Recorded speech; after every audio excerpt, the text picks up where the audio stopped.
ನಮಸ್ಕಾರ ಸ್ನೇಹಿತರೆ, ಮತ್ತೆ ರಾಜ್ಯದ ಮುಖ್ಯವಾದ ಮಾಹಿತಿಗಳನ್ನು ಡೀಟೇಲ್ ಆಗಿ ನೋಡೋಣ. ಬಸ್ಸು, ಹಾಲು, ಮದ್ಯದ ದರ ಏರಿಕೆ ಬೆನ್ನಲ್ಲೇ ಮೆಟ್ರೋ ಟಿಕೆಟ್ ದರವೂ ಕೂಡ ಏರಿಕೆ.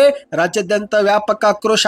ಮತ್ತೊಂದೆಡೆಯಲ್ಲಿ ಬಿಜೆಪಿ ಸಂಸದರಿಗೆ ಧಮ್ಮಿದ್ರೆ ಮೆಟ್ರೋ ದರ ಕಡಿಮೆ ಮಾಡಲಿ, ಈ ಒಂದು ದರ ಏರಿಕೆಗೆ ನಾವು ಜವಾಬ್ದಾರಿ ಅಲ್ಲ ಎಂದು ಪ್ರಿಯಾಂಕ್ ಖರ್ಗೆ ಅವರ ಸ್ಪಷ್ಟನೆ. ವಿಡಿಯೋನ ನೀವು ಪೂರ್ತಿಯಾಗಿ ನೋಡಿ ಸ್ನೇಹಿತರೆ. ಮತ್ತೊಂದೆಡೆಯಲ್ಲಿ ಕರ್ನಾಟಕದಲ್ಲಿ ಗ್ಯಾರಂಟಿ ಯೋಜನೆಗಳು ಶೀಘ್ರದಲ್ಲೇ ಬಂದ್ ಆಗುತ್ತೆ ಎಂದು ಛಲವಾದಿ ನಾರಾಯಣಸ್ವಾಮಿ ಅವರ ಶಾಕಿಂಗ್ ಹೇಳಿಕೆ. ಇದೇ ನಡುವೆ ರಾಜ್ಯ ಸರ್ಕಾರ ತಕ್ಷಣವೇ ಸುಗ್ರೀವಾಜ್ಞೆ ಜಾರಿಗೆ ತರಬೇಕು, ರಾಜ್ಯಪಾಲರಿಗೆ ಮತ್ತು ಮೈಕ್ರೋ ಫೈನಾನ್ಸ್ಗೆ ಯಾವುದೇ ಸಂಬಂಧವಿಲ್ಲ ಎಂದು ಛಲವಾದಿ ನಾರಾಯಣಸ್ವಾಮಿ ಅವರ ಹೇಳಿಕೆ. ಎಲ್ಲ ಸುದ್ದಿಗಳನ್ನ ನೋಡೋಣ. ಮತ್ತೊಂದೆಡೆಯಲ್ಲಿ ಶೀಘ್ರವೇ ಕರ್ನಾಟಕದ ಬಜೆಟ್ ಮಂಡನೆ ಆಗಲಿದ್ದು, ಮಹಿಳೆಯರಿಗೆ ಗೃಹಲಕ್ಷ್ಮಿ ಯೋಜನೆ ಹಣ 3,000 ರೂಪಾಯಿಗೆ ಏರಿಕೆ ಮಾಡುವ ಕುರಿತಂತೆ ಸರ್ಕಾರದ ಮಟ್ಟದಲ್ಲಿ ಚರ್ಚೆ. ಎಲ್ಲ ಸುದ್ದಿಗಳು ಬಂದಿವೆ. ಮತ್ತೊಂದೆಡೆಯಲ್ಲಿ ಗ್ಯಾರಂಟಿ ಯೋಜನೆಗಳು ಸಾಕು, ಇನ್ನು ಪ್ರಣಾಳಿಕೆಯನ್ನ ಜಾರಿಗೆ ಮಾಡಿ ಎಂದು ತಮ್ಮದೇ ಪಕ್ಷದ ನಾಯಕರಿಗೆ ಬಿಕೆ ಹರಿಪ್ರಸಾದ್ ಅವರ ಹೇಳಿಕೆ. ಮಾಧ್ಯಮಗಳ ಮುಂದೆ ದೆಹಲಿಯ ವಿಧಾನಸಭಾ ಚುನಾವಣೆ ವಿಚಾರ ಕುರಿತಂತೆ ಅಸಮಾಧಾನ ವ್ಯಕ್ತಪಡಿಸಿದ್ದಾರೆ. ಎಲ್ಲ ಸುದ್ದಿಗಳನ್ನು ಡೀಟೇಲ್ ಆಗಿ ನೋಡೋಣ. ಅದಕ್ಕಿಂತ ಮೊದಲು ನೀವು ನಮ್ಮ ಚಾನೆಲ್ಗೆ ಮೊದಲು ಬಾರಿ ಭೇಟಿ ಕೊಡ್ತಾ ಇದ್ರೆ ದಯವಿಟ್ಟು ಸ್ನೇಹಿತರೆ ಸಬ್ಸ್ಕ್ರೈಬ್ ಆಗಿ, ಪಕ್ಕದಲ್ಲಿ ಒಂದು ಗಂಟೆ ಕಾಣಿಸುತ್ತೆ ಅದು ಕೂಡ ಒತ್ತಿದ್ರೆ ರಾಜ್ಯದ ಮುಖ್ಯವಾದ ಮಾಹಿತಿಗಳು ನಿಮಗೆ ಸಿಗುತ್ತವೆ. ಈ ಒಂದು ವಿಡಿಯೋಗೆ ಲೈಕ್ ಮಾಡಿ, ವಿಡಿಯೋ ಪೂರ್ತಿಯಾಗಿ ನೋಡಿ. ಮೊದಲನೇ ಮುಖ್ಯವಾದ ಮಾಹಿತಿ, ಈಗ ಈ ಒಂದು ಹಿಂದೆ ಬಸ್ ಟಿಕೆಟ್ ದರ ಏರಿಕೆ ಮಾಡಿದ್ದಂತ ರಾಜ್ಯ ಸರ್ಕಾರ ಇದೀಗ ಸದ್ದಿಲ್ಲದೆ ಮೆಟ್ರೋ ರೈಲು ಪ್ರಯಾಣ ದರವು ಕೂಡ ಏರಿಕೆ ಆಗಿದ್ದಕ್ಕೆ ಸರ್ಕಾರದ ವಿರುದ್ಧ ಪ್ರಯಾಣಿಕರು ವ್ಯಾಪಕ ಆಕ್ರೋಶವನ್ನ ವ್ಯಕ್ತಪಡಿಸುತ್ತಿದ್ದಾರೆ. ಹೌದು ಗೆಳೆಯರೆ, ಇದೀಗ ಮೆಟ್ರೋ ರೈಲು ಪ್ರಯಾಣದ ದರದಲ್ಲಿ 46% ಏರಿಕೆ ಮಾಡಲಾಗಿದೆ ಎಂಬ ಒಂದು ಸುದ್ದಿ ಕೇಳಿ ಬಂದಿದೆ. ಈ ಒಂದು ಹಿಂದೆ ಇದ್ದಂತ ಟಿಕೆಟ್ ಬೆಲೆಯಲ್ಲಿ ಕನಿಷ್ಠ 10 ರೂಪಾಯಿಯಿಂದ 90 ರೂಪಾಯಿವರೆಗೆ ಏರಿಕೆ ಮಾಡಲಾಗಿದೆ. ಹೌದು, ಮಾಹಿತಿಯ ಪ್ರಕಾರ 30 ಕಿಲೋಮೀಟರ್ ಹೆಚ್ಚಿನ ಪ್ರಯಾಣ ಇದ್ರೆ ಅಲ್ಲಿ 90 ರೂಪಾಯಿ ಏರಿಕೆ ಆಗಿದೆ. ಇದೇ ವಿಚಾರಕ್ಕೆ ಸಾರ್ವಜನಿಕರು ಆಕ್ರೋಶವನ್ನ ವ್ಯಕ್ತಪಡಿಸುತ್ತಿದ್ದಾರೆ. ಈ ಒಂದು ಹಿಂದೆ ಬಸ್ ಟಿಕೆಟ್ ದರ ಏರಿಕೆ ಆಯಿತು, ಹಾಲು ಮೊಸರು ಬೆಲೆ ಏರಿಕೆ ಆಯಿತು, ಮದ್ಯದ ದರವೂ ಕೂಡ ಏರಿಕೆ ಮಾಡಿದ್ರಿ. ಈಗ ಮೆಟ್ರೋ ದರದಲ್ಲೂ ಕೂಡ 46% ಏರಿಕೆ ಮಾಡಿದ್ದೀರಿ ಎಂದು ಪ್ರಯಾಣಿಕರು ಆಕ್ರೋಶವನ್ನ ವ್ಯಕ್ತಪಡಿಸಿದ್ದಾರೆ. ಹೌದು ಸ್ನೇಹಿತರೆ, ಮಾಹಿತಿಯ ಪ್ರಕಾರ ಮೆಟ್ರೋ ಟಿಕೆಟ್ ಬೆಲೆಯಲ್ಲಿ ದುಪ್ಪಟ್ಟು ಏರಿಕೆ ಆಗಿಲ್ಲ, ದುಪ್ಪಟ್ಟಕ್ಕಿಂತಲೂ ಕೂಡ ಹೆಚ್ಚಿಗೆ ದರ ಏರಿಕೆ ಮಾಡಲಾಗಿದೆ ಎಂದು ಪ್ರಯಾಣಿಕರು ಆಕ್ರೋಶ ವ್ಯಕ್ತಪಡಿಸಿದ್ದಾರೆ. ಕೆಲವು ಮಾರ್ಗಗಳಲ್ಲಿ ಟಿಕೆಟ್ ಬೆಲೆಯಲ್ಲಿ 46% ಏರಿಕೆ ಆದ್ರೆ ಇನ್ನು ಕೆಲವು ಮಾರ್ಗಗಳಿಗೆ 80%ವರೆಗೆ ದರ ಏರಿಕೆ ಆಗಿರುವುದು ಆಕ್ರೋಶಕ್ಕೆ ಕಾರಣವಾಗಿದೆ. ಇದೇ ನಡುವೆ ಪ್ರಯಾಣಿಕರೊಬ್ಬರು ಮಾಧ್ಯಮಗಳ ಮುಂದೆ ಮಾತನಾಡಿದ್ದು, ನಾನು ಪ್ರತಿದಿನ 3-4 ಬಾರಿ ಮೆಟ್ರೋದಲ್ಲಿನೇ ಪ್ರಯಾಣಿಸುತ್ತಿದ್ದೆ, ಈಗ ಈ ಒಂದು ದರ ಏರಿಕೆ ಮಾಡಿದ್ದು ಒಪ್ಪಿಕೊಳ್ಳಲು ಸಾಧ್ಯವೇ ಇಲ್ಲ, ನಾಳೆಯಿಂದ ನಾನು ಮೆಟ್ರೋದಲ್ಲಿ ಬರಲ್ಲ, ಬಸ್ ನಲ್ಲಿನೇ ಬರುತ್ತೇನೆ ಎಂದು ಆಕ್ರೋಶವನ್ನ ವ್ಯಕ್ತಪಡಿಸಿದ್ದಾರೆ. ಇನ್ನು ಇದೊಂದು ಕಡೆ ಆದರೆ ಮತ್ತೊಂದೆಡೆಯಲ್ಲಿ ಈ ಒಂದು ದರ ಏರಿಕೆ ಬಗ್ಗೆ BMRCL ಸ್ಪಷ್ಟನೆ ಕೊಟ್ಟಿದೆ. ಹೌದು ಸ್ನೇಹಿತರೆ, ಮೆಟ್ರೋ ಪ್ರಯಾಣ ಬೆಲೆಯನ್ನು ಹಲವು ವರ್ಷಗಳಿಂದ ಏರಿಕೆ ಮಾಡಿಲ್ಲ, ಹೀಗಾಗಿ ಇದರ ಬೆಲೆ ಹೆಚ್ಚಳ ಮಾಡುವುದು ಅನಿವಾರ್ಯವಾಗಿತ್ತು. ಬೆಂಗಳೂರಲ್ಲಿ ಪ್ರಯಾಣಿಸಲು ಆಟೋ ಅಥವಾ ಟ್ಯಾಕ್ಸಿಗಳಿಗಿಂತ ಇದೇ ಮೆಟ್ರೋ ಅತಿ ಕಡಿಮೆ ಆಗಿದೆ ಎಂದು BMRCL ಅಧಿಕಾರಿಗಳು ಸ್ಪಷ್ಟನೆ ಕೊಟ್ಟಿದ್ದಾರೆ. ಈ ಮೂಲಕ ದರ ಏರಿಕೆ ಕುರಿತಂತೆ ಅವರು ಸಮರ್ಥಿಸಿಕೊಂಡಿದ್ದಾರೆ. ಇನ್ನು ಇದೊಂದು ಕಡೆ ಆದರೆ ಇದೀಗ ಮತ್ತೊಂದೆಡೆಯಲ್ಲಿ ಇದೇ ವಿಚಾರಕ್ಕೆ ಪ್ರಿಯಾಂಕ್ ಖರ್ಗೆ ಅವರು ಕೂಡ ಮಧ್ಯ ಪ್ರವೇಶಿಸಿದ್ದು, ಬಿಜೆಪಿ ಸಂಸದರಿಗೆ ಧಮ್ಮಿದ್ರೆ ಮೆಟ್ರೋ ದರ ಕಡಿಮೆ ಮಾಡಲಿ ಎಂದು ಸವಾಲು ಹಾಕಿದ್ದಾರೆ.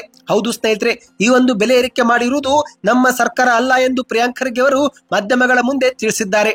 ನಮ್ಮ ಮೆಟ್ರೋ ಪ್ರಯಾಣ ದರ ಏರಿಕೆ ಬಗ್ಗೆ ಮಾತನಾಡಿದಂತ ಪ್ರಿಯಾಂಕ್ ಖರ್ಗೆ ಅವರು ಈ ಒಂದು ಏರಿಕೆಗೆ ನಾವು ಜವಾಬ್ದಾರಿ ಅಲ್ಲ, ಧಮ್ಮಿದ್ರೆ ಬಿಜೆಪಿ ಸಂಸದರು ಈ ಬೆಲೆ ಕಡಿಮೆ ಮಾಡಿಸಲಿ ಎಂದು ಸವಾಲು ಹಾಕಿದ್ದಾರೆ. ಮೆಟ್ರೋ ದರ ಏರಿಕೆ ಮಾಡಿರುವುದಕ್ಕೆ ನಮ್ಮ ಸರ್ಕಾರ ಜವಾಬ್ದಾರಿ ಅಲ್ಲ, ಈ ಒಂದು ಮೆಟ್ರೋ ರೈಲು ವ್ಯವಸ್ಥೆ ಕೇಂದ್ರ ಸರ್ಕಾರದ ನಿಯಂತ್ರಣದಲ್ಲಿದೆ. ಈ ಒಂದು ಹಿಂದೆ ಕೇಂದ್ರದ ಸರ್ಕಾರವು ಮೆಟ್ರೋ ದರ ಏರಿಕೆ ಮಾಡುವುದಿಲ್ಲ ಎಂದಾಗ ಇದೇ ಬಿಜೆಪಿ ಸಂಸದರು ಕೇಂದ್ರ ಸರ್ಕಾರಕ್ಕೆ ಧನ್ಯವಾದ ಸಲ್ಲಿಸಿದ್ದಾರೆ. ಈಗ ದರ ಏರಿಕೆ ಮಾಡಿದಾಗ ನಾವು ಜವಾಬ್ದಾರರ ಎಂದು ಪ್ರಶ್ನೆಯನ್ನ ಮಾಡಿದ್ದಾರೆ. ಈಗಲೂ ಕೂಡ ಕೇಂದ್ರ ಸರ್ಕಾರವನ್ನೇ ಹೋಗಿ ಕೇಳಲಿ ಎಂದು ಕಿಡಿಕಾರಿದ್ದಾರೆ. ನಾವು ಈ ಒಂದು ಹಿಂದೆ ಬಸ್ ಟಿಕೆಟ್ ದರ ಹೆಚ್ಚಳ ಮಾಡಿದಾಗ ಇದೇ ಬಿಜೆಪಿ ನಾಯಕರು ಗುಲಾಬಿ ಹೂ ಹಿಡಿದುಕೊಂಡು ಬಸ್ ಸ್ಟ್ಯಾಂಡ್ಗೆ ಹೋಗಿದ್ರು. ಈಗಲೂ ಕೂಡ ಬಿಜೆಪಿ ನಾಯಕರು ಮೆಟ್ರೋ ನಿಲ್ದಾಣಕ್ಕೆ ಹೋಗಿ ಮೋದಿ ಪರವಾಗಿ ಗುಲಾಬಿ ಹೂ ಹಾಕಿಕೊಳ್ಳಲಿ, ಬೇಕಾದರೆ ಗುಲಾಬಿ ಹೂ ನಾವೇ ಖರೀದಿಸಿ ಅವರಿಗೆ ಕೊಡುತ್ತೇವೆ ಎಂದು ಪ್ರಿಯಾಂಕ್ ಖರ್ಗೆ ಅವರು ಟಾಂಗ್ ಕೊಟ್ಟಿದ್ದಾರೆ. ಬಿಜೆಪಿ ಸಂಸದರಿಗೆ ಧಮ್ಮಿದ್ರೆ ಮೆಟ್ರೋ ಬೆಲೆ ಕಡಿಮೆ ಮಾಡಲಿ, ಅದು ಬಿಟ್ಟು ಹೆಚ್ಚು ಮಾಡಿದಾಗ ರಾಜ್ಯ ಸರ್ಕಾರದ ವಿರುದ್ಧ ಗೂಬೆ ಕೂರಿಸುವುದು, ಕಡಿಮೆ ಮಾಡಿದಾಗ ಕೇಂದ್ರ ಸರ್ಕಾರಕ್ಕೆ ಧನ್ಯವಾದ ಸಲ್ಲಿಸುವುದು ಅಲ್ಲ ಎಂದು ಮಾಧ್ಯಮಗಳ ಮುಂದೆ ತಿಳಿಸಿದ್ದಾರೆ. ಒಟ್ಟಿನಲ್ಲಿ ಸ್ನೇಹಿತರೆ, ಈ ಒಂದು ಮೆಟ್ರೋ ದರ ಏರಿಕೆಗೆ ನಮಗೆ ಯಾವುದೇ ಸಂಬಂಧ ಇಲ್ಲ ಎಂದು ಪ್ರಿಯಾಂಕ್ ಖರ್ಗೆ ಅವರು ಸ್ಪಷ್ಟಪಡಿಸಿದ್ದಾರೆ. ಇನ್ನಿದೀಗ ಮತ್ತೊಂದು ಮುಖ್ಯವಾದ ಮಾಹಿತಿಗೆ ಹೋಗೋಣ ಸ್ನೇಹಿತರೆ. ಶೀಘ್ರವೇ ಕರ್ನಾಟಕದಲ್ಲಿ 5 ಗ್ಯಾರಂಟಿ ಯೋಜನೆಗಳು ಬಂದ್ ಆಗುತ್ತೆ ಎಂದು ಛಲವಾದಿ ನಾರಾಯಣಸ್ವಾಮಿ ಅವರು ಮಾಧ್ಯಮಗಳ ಮುಂದೆ ತಿಳಿಸಿದ್ದಾರೆ. ಕರ್ನಾಟಕದ ಆಡಳಿತಾರೂಢ ಕಾಂಗ್ರೆಸ್ ಸರ್ಕಾರ ಶೀಘ್ರದಲ್ಲೇ ಗ್ಯಾರಂಟಿ ಯೋಜನೆಗಳನ್ನ ನಿಲ್ಲಿಸಲಿದೆ ಎಂದು ವಿಧಾನ ಪರಿಷತ್ ವಿರೋಧ ಪಕ್ಷದ ನಾಯಕರಾಗಿರುವ ಛಲವಾದಿ ನಾರಾಯಣಸ್ವಾಮಿ ಅವರು ಇಂದು ಬೆಂಗಳೂರಲ್ಲಿ ಮಾತನಾಡಿದ್ದಾರೆ.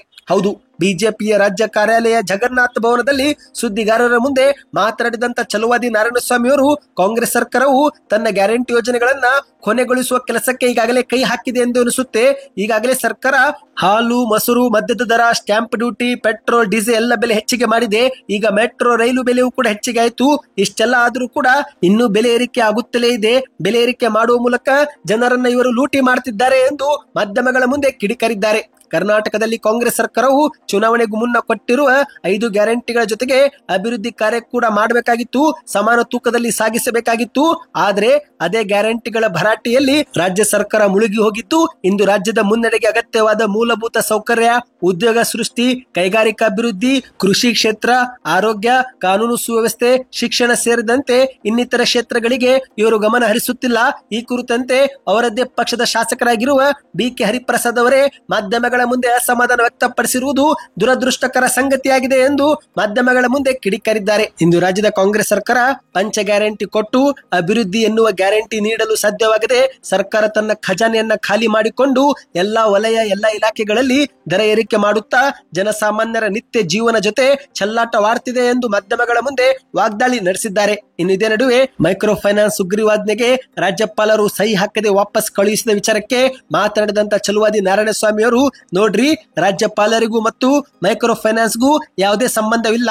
ಸರ್ಕಾರ ಕೂಡಲೇ ಕಠಿಣ ನಿಯಮಗಳನ್ನ ಜಾರಿಗೆ ತರಲೇಬೇಕು ಎಂದು ಮಾಧ್ಯಮಗಳ ಮುಂದೆ ಆಗ್ರಹಿಸಿದ್ದಾರೆ. ಮೈಕ್ರೋ ಫೈನಾನ್ಸ್ ಜೊತೆಗೆ ರಾಜ್ಯ ಕಾಂಗ್ರೆಸ್ ಸರ್ಕಾರಕ್ಕೆ ಸಂಬಂಧ ಇದೆ ಹೊರತು ರಾಜ್ಯಪಾಲರಿಗಲ್ಲ. ಇಲ್ಲಿ ರಾಜ್ಯಪಾಲರ ಯಾವುದೇ ಹಸ್ತಕ್ಷೇಪವೂ ಕೂಡ ಬೇಕಾಗಿಲ್ಲ. ಕ್ಷುಲ್ಲಕ ಆರೋಪ ಮಾಡುವುದನ್ನ ಕಾಂಗ್ರೆಸ್ ಬಿಟ್ಟು ಕೂಡಲೇ ಕಠಿಣ ನಿಯಮ ಜಾರಿಗೆ ತರಬೇಕು ಎಂದು ಮಾಧ್ಯಮಗಳ ಮುಂದೆ ವಾಗ್ದಾಳಿ ಮಾಡಿದ್ದಾರೆ. ಹೌದು ಸ್ನೇಹಿತರೆ, ಮಾಹಿತಿಯ ಪ್ರಕಾರ ಸರ್ಕಾರ ರಚನೆ ಮಾಡಿದ್ದಂತ ಸುಗ್ರೀವಾಜ್ಞೆಯನ್ನು ರಾಜ್ಯಪಾಲರು ಅನುಮತಿ ಕೊಡುವುದಕ್ಕೆ ನಿರಾಕರಿಸಿದ್ದಾರೆ. ಹೌದು, ಏಕೆಂದ್ರೆ ಸರ್ಕಾರ ರಚಿಸಿದಂತ ಸುಗ್ರೀವಾಜ್ಞೆಯಲ್ಲಿ ಕೇವಲ ಸಾಲ ಪಡೆದವರಿಗೆ ರಕ್ಷಣೆ ಮಾಡಲಾಗುತ್ತಿದೆ ಹೊರತು ಸಾಲ ಕೊಟ್ಟವರಿಗೆ ಯಾವುದೇ ರಕ್ಷಣೆ ಇಲ್ಲ ಎಂದು ರಾಜ್ಯಪಾಲರು ಪರಿಶೀಲನೆ ಮಾಡಿ ಸಹಿ ಹಾಕದೆ ವಾಪಸ್ಸು ಕಳುಹಿಸಿದ್ದಾರೆ. ಇದೇ ವಿಚಾರಕ್ಕೆ ಇದೀಗ ಮತ್ತೆ ಹಲವರು ಮೈಕ್ರೋ ಫೈನಾನ್ಸ್ ಕಿರುಕುಳಕ್ಕೆ ಬಲಿಯಾಗುತ್ತಿದ್ದಾರೆ.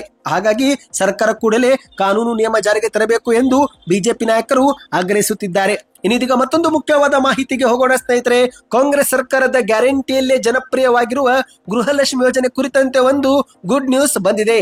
ಹೌದು ಗೆಳೆಯರೆ, ನಿಮಗೆಲ್ಲರಿಗೂ ಗೊತ್ತಿರುವ ಹಾಗೆ ಈ ಒಂದು ಹಿಂದೆ ವಿಧಾನಸಭಾ ಚುನಾವಣೆಯಲ್ಲಿ ಕಾಂಗ್ರೆಸ್ ಅಧಿಕಾರಕ್ಕೆ ಬರಲು ಸಹಾಯ ಮಾಡಿದ್ದೆ ಈ ಗ್ಯಾರಂಟಿ ಯೋಜನೆಗಳು. ಅದರಲ್ಲೂ ವಿಶೇಷವಾಗಿ ಗ್ಯಾರಂಟಿ ಯೋಜನೆಗಳ ಪೈಕಿ ಗೃಹಲಕ್ಷ್ಮಿ ಯೋಜನೆ ಕಾಂಗ್ರೆಸ್ ಸರ್ಕಾರಕ್ಕೆ ಅಧಿಕಾರಕ್ಕೆ ತರಲು ಬಹಳ ಸಹಾಯ ಮಾಡಿದೆ. ಇಂದು ಕರ್ನಾಟಕದಲ್ಲಿ 50% ಮಹಿಳೆಯರ ಜನಸಂಖ್ಯೆ ಇದ್ದು ಎಷ್ಟೋ ಮಹಿಳೆಯರು ಗೃಹಲಕ್ಷ್ಮಿ ಯೋಜನೆಗಾಗಿ ಕಾಂಗ್ರೆಸ್ ಸರ್ಕಾರಕ್ಕೆ ಮತವು ಕೂಡ ಹಾಕಿದ್ದಾರೆ. ಹಾಗಾಗಿ ಈಗ ಸಹಜವಾಗಿ ಗೃಹಲಕ್ಷ್ಮಿ ಯೋಜನೆ ಬಗ್ಗೆ ಇನ್ನಷ್ಟು ನಿರೀಕ್ಷೆಗಳು ಕೂಡ ಹೆಚ್ಚಾಗಿದೆ. ಹೌದು, ಇಂದು ಪ್ರತಿ ಮಹಿಳೆಯರು ಪ್ರತಿ ತಿಂಗಳು 2,000 ರೂಪಾಯಿ ಪಡೆದುಕೊಳ್ಳುತ್ತಿದ್ದು, ಆದರೆ ಈ ಒಂದು 2,000 ರೂಪಾಯಿ ಯಾತಕ್ಕೂ ಕೂಡ ಸಾಕಾಗುತ್ತಿಲ್ಲ ಎಂದು ಮಹಿಳೆಯರು ಸರ್ಕಾರದ ಮುಂದೆ ಬೇಡಿಕೆ ಇಟ್ಟಿದ್ದಾರೆ.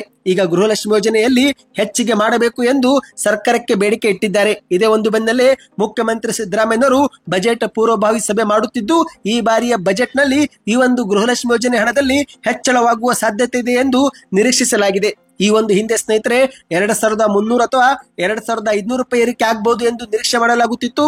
ಆದರೆ ಇದೀಗ ಗೃಹಲಕ್ಷ್ಮಿ ಯೋಜನೆ ಹಣ 3,000 ರೂಪಾಯಿವರೆಗೆ ಏರಿಕೆ ಆಗುವ ಸಾಧ್ಯತೆ ಇದೆ ಎಂದು ಹೇಳಲಾಗುತ್ತಿದೆ. ಹೌದು, ಕರ್ನಾಟಕದಲ್ಲಿ ಕಾಂಗ್ರೆಸ್ ಸರ್ಕಾರ ಅಧಿಕಾರಕ್ಕೆ ಬಂದು 2 ವರ್ಷ ಈಗ ತುಂಬಲಿದೆ. ಇದೇ ಸಂದರ್ಭದಲ್ಲಿ ಬಿಜೆಪಿ ಜೆಡಿಎಸ್ ನಾಯಕರು ಸರ್ಕಾರದ ಖಜಾನೆ ಖಾಲಿಯಾಗಿದೆ, ಸರ್ಕಾರದ ಬಳಿ ಗ್ಯಾರಂಟಿ ಕೊಡಲು ದುಡ್ಡಿಲ್ಲ ಎಂದು ಆರೋಪ ಮಾಡುತ್ತಿದ್ದು, ಅವರ ಆರೋಪಕ್ಕೆ ತಿರುಗೇಟು ಕೊಡುವ ದೃಷ್ಟಿಯಿಂದ ಈ ಬಾರಿಯ ಬಜೆಟ್ ನಲ್ಲಿ ಗೃಹಲಕ್ಷ್ಮಿ ಯೋಜನೆ ಹಣ ಹೆಚ್ಚಿಗೆ ಮಾಡುವ ಸಾಧ್ಯತೆ ಇದೆ. ಅಂದಹಾಗೆ ಸ್ನೇಹಿತರೆ, ಇಡೀ ಇತಿಹಾಸದಲ್ಲೇ ಅತಿ ದೊಡ್ಡ ಬಜೆಟ್ ಅನ್ನು ಮುಖ್ಯಮಂತ್ರಿಯವರು ಈ ಬಾರಿ ಮಂಡಿಸಲಿದ್ದಾರೆ. ಕರ್ನಾಟಕದ ಈ ಬಾರಿಯ ಬಜೆಟ್ 4 ಲಕ್ಷ ಕೋಟಿ ದಾಟಲಿದೆ ಎಂದು ಹೇಳಲಾಗಿದೆ. ಇನ್ನೀಗ ಕೊನೆಯ ಮುಖ್ಯವಾದ ಮಾಹಿತಿಗೆ ಹೋಗೋಣ ಸ್ನೇಹಿತರೆ.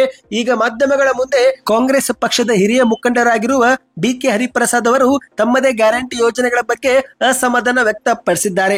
ಹೌದು, ಇತ್ತೀಚೆಗೆ ದೆಹಲಿಯ ವಿಧಾನಸಭಾ ಚುನಾವಣೆಯಲ್ಲಿ ಕಾಂಗ್ರೆಸ್ ಪಕ್ಷಕ್ಕೆ ಶೂನ್ಯ ಸ್ಥಾನ ಸಿಕ್ಕಿದ್ದು, ಇದೇ ಒಂದು ವಿಚಾರಕ್ಕೆ ಮಾಧ್ಯಮಗಳ ಮುಂದೆ ತಮ್ಮದೇ ಪಕ್ಷದ ವಿರುದ್ಧ ಅಸಮಾಧಾನವನ್ನು ಹೊರಗೆ ಹಾಕಿದ್ದಾರೆ. ನಾವೀಗ ಗ್ಯಾರಂಟಿ ಯೋಜನೆಗಳಲ್ಲಿ ಮುಳುಗಿರುವುದು ಸಾಕು, ಈಗ ನಾವು ಪ್ರಣಾಳಿಕೆಯತ್ತ ಗಮನ ಹರಿಸಬೇಕು ಎಂದು ಬಿ.ಕೆ. ಹರಿಪ್ರಸಾದ್ ಅವರು ಸಲಹೆ ಕೊಟ್ಟಿದ್ದಾರೆ.